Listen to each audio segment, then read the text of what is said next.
Welcome back to Drinks Made Easy, because cocktails don't have to be difficult. Today we're taking a look at one of my favorite styles of old-fashioned, the one created by Kazuo Uyeda, one of the masters of the bar world and one of the most famous Japanese bartenders. He's been called the grandfather of the Japanese cocktail scene. He also is the creator of the Japanese hard shake, which you may or may not have ever heard of. If you're not a big cocktail person, you might say, I've never heard of this guy before. And that's alright, but I'd recommend picking up his cocktail book because it's fantastic. And if you've been in any cocktail bar, I can guarantee you that they've been influenced by him. But one of the coolest things about his Old Fashioned is it's all about the individual preference of the guests. Now, a lot of people get really uppity about this is the way an Old Fashioned should be, or that's the way an Old Fashioned should be. That's nonsense. It comes from a punch recipe, there's tons of variations, and this is a great example of making it how you want it and how your guest wants it with one simple recipe.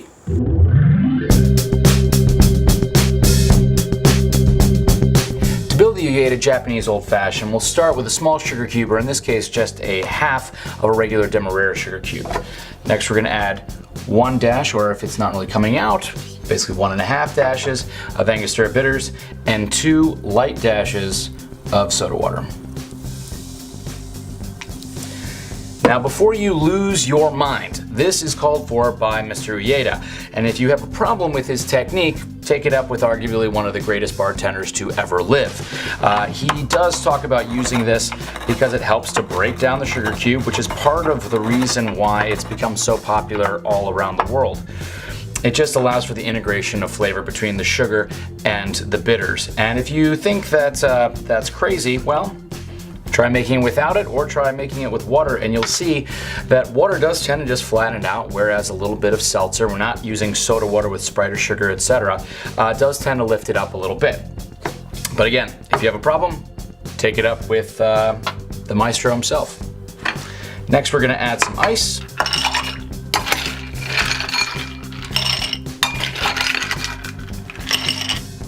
We're going to give it a quick little stir.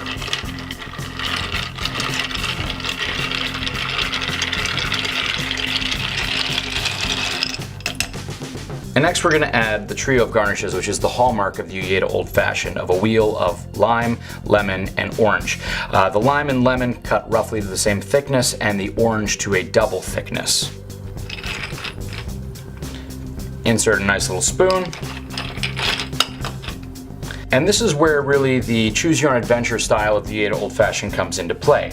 You're not going to pre-juice any of the wheels. That is what the spoon is there for, so that the individual can decide how bitter and how sweet they want their particular Old Fashioned, or whether they want to change it up as they go through drinking their cocktail.